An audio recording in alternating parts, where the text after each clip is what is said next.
Hi friends, welcome to my mini blog.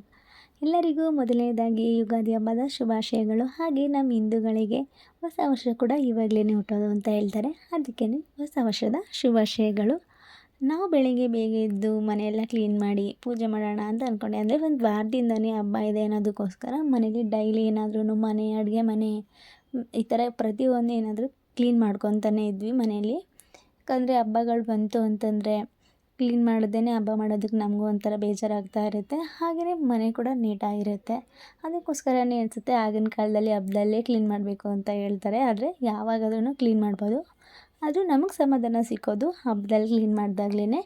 ನಾರ್ಮಲಾಗಿ ಎಷ್ಟೇ ಮನೆ ಕ್ಲೀನ್ ಮಾಡಿದ್ರೂ ಹಬ್ಬದಲ್ಲಿ ಕ್ಲೀನ್ ಮಾಡಿದಷ್ಟು ನೆಮ್ಮದಿ, ಹಾಗೆಯೇ ಸ್ವಲ್ಪ ಜಾಸ್ತಿ ಕಾಳಜಿ, ಹಿಂಗೆ ಮಾಡ್ಬೋದು ಹಂಗೆ ಮಾಡ್ಬೋದು ಅಂತ ಯೋಚನೆ ಬರೋದು ಹಬ್ಬಗಳು ಬಂದಾಗ ಮಾತ್ರ ಅನಿಸುತ್ತೆ. ಅದಕ್ಕೇ ಬೇಗನೆ ಇದೆಲ್ಲ ಕ್ಲೀನ್ ಮಾಡಿ ಪೂಜೆ ಕೂಡ ಮುಗಿಸ್ದೆ. ನಾನು ಈ ಯುಗಾದಿ ಹಬ್ಬದಲ್ಲಿ ತುಂಬ ಗ್ರ್ಯಾಂಡಾಗೆಲ್ಲ ರೆಡಿ ಆಗೋಲ್ಲ. ಯಾಕಂದರೆ ಗೌರಿ ಹಬ್ಬ ಆದರೆ ತನಿಯರೋದಕ್ಕೆ ಅಂತ ಹೊರಗಡೆ ಹೋಗ್ತೀವಿ.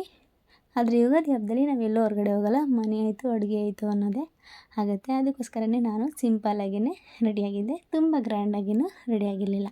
ಹಾಗೆಯೇ ಪೂಜೆ ಎಲ್ಲ ಮುಗ್ದಿತ್ತಲ್ಲ, ಒಂದು ಸ್ವಲ್ಪ ಮನಸ್ಸಿಗೆ ಸಮಾಧಾನ ಅಂತ ಅನ್ನಿಸ್ತು. ಅದಕ್ಕೇ ತಿಂಡಿ ಮಾಡಿಬಿಡೋಣ, ಮನೇಲಿ ಎಲ್ಲರೂ ಇದ್ದಾರೆ ಬೇಗ ಅಂತ ತಿಂಡಿ ಮಾಡೋಣ ಅಂದ್ಕೊಂಡೆ. ಸೋಯಾಬೀನ್ ಇತ್ತು, ಅದಕ್ಕೇ ಸ್ವಲ್ಪ ಪಲಾವ್ ಕೂಡ ಮಾಡಿದೆ. ಹಾಗೆಯೇ ನೈವೇದ್ಯಕ್ಕೆ ಮನೆಗೆ ಸ್ವಲ್ಪ ಸ್ವೀಟ್ ಮಾಡೋಣ ಅಂದ್ಕೊಂಡು ಸ್ವಲ್ಪ ಕೇಸರಿ ಬಾತ್ ಕೂಡ ಮಾಡಿದ್ದೆ. ತುಂಬ ಜಾಸ್ತಿ ಮಾಡೋಕ್ಕೋಗಿಲ್ಲ, ಸಿಂಪಲ್ಲಾಗಿ ಮನೆಗಾಗೋಷ್ಟು ಮಾಡ್ಕೊಂಡಿದ್ದೆ. ತಿಂಡಿ ಎಲ್ಲ ಮುಗಿಸಿ ಸ್ವಲ್ಪ ಹೊತ್ತು ರೆಸ್ಟ್ ಮಾಡಿ ಹಾಗೆ ಮಧ್ಯಾಹ್ನಕ್ಕೆ ನಮಗೆ ಎಡೆ ಇತ್ತು. ಅದಕ್ಕೇ ಅಡುಗೆ ಮಾಡೋಣ ಅಂತಂದ್ಬಿಟ್ಟು ಸ್ವಲ್ಪ ರೈಸು ಹಾಗೆ ಬೇಳೆ ಸಾಂಬಾರು ಮಾಡಿದ್ದೆ. ಹಾಗೆ ಒಬ್ಬಟ್ಟು ಕೂಡ ಮಾಡಿದ್ವಿ. ಅಂದರೆ ನಾವು ಈ ಹಬ್ಬದಲ್ಲಿ ಸ್ವೀಟೇ ಮಾಡೋದು. ಅದೇ ನಮ್ಮ ತಂದೆ ಮನೆ ಕಡೆ ಇವತ್ತೇ ನಾನ್ ವೆಜ್ ಮಾಡಿ ಎಡೆ ಇಕ್ಕಿದ್ದಾರೆ. ಆದರೆ ಇಲ್ಲಿ ನನ್ನ ಗಂಡನ ಮನೇಲಿ ನಾನ್ ವೆಜ್ಜೆಲ್ಲ ನಾಳೆ ಮಾಡ್ತಾರೆ, ಇವತ್ತು ಸ್ವೀಟೇ ಮಾಡೋದು. ಅಂದರೆ ಎಡೆಗಾಗೋಷ್ಟು ಬೇಗನೆ ನಾವು ಮಾಡ್ಕೊಂಡಿದ್ವಿ.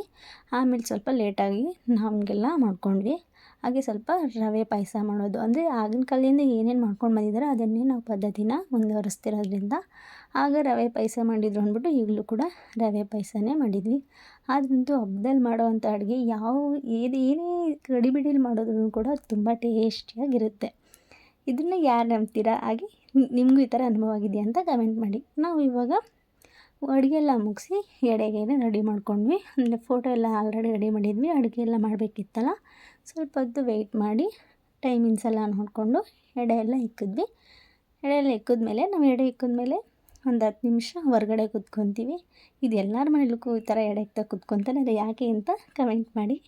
ಹಾಗೆ ಅಲ್ಲಿಂದ ಬಂದು ಮತ್ತೆ ಧೂಪ ಎಲ್ಲ ಹಾಕಿ ಮತ್ತೆ ಕೂಡ ಎಲ್ಲರೂ ಕೈಯೆಲ್ಲ ಮುಗಿದು ಮತ್ತೆ ನಮಸ್ಕಾರ ಮಾಡ್ಕೊಂಡ್ವಿ. ಹಾಗೆ ಎಲ್ಲರಿಗೂ ಊಟ ಕೊಟ್ಟು ನಾನು ಕೂಡ ಊಟ ಮಾಡಿದೆ. ಅನ್ನ, ಸ್ವಲ್ಪ ಸಾಂಬಾರು, ಹಾಗೆ ಒಂದು ಒಬ್ಬಟ್ಟು ಪಾಯಸ ಹಾಕ್ಕೊಂಡಿದ್ದೆ. ನಿಮ್ಮ ಹಬ್ಬ ಹೇಗಿತ್ತು ಅಂತ ಕಮೆಂಟ್ ಮಾಡಿ. ಹಾಗೆ ನಿಮಗೆ ವಿಡಿಯೋ ಇಷ್ಟ ಆಗಿದ್ದರೆ ಲೈಕ್ ಮಾಡಿ, ಕಮೆಂಟ್ ಮಾಡಿ, ಶೇರ್ ಮಾಡಿ, ಹಾಗೆ subscribe to my channel. Thank you all.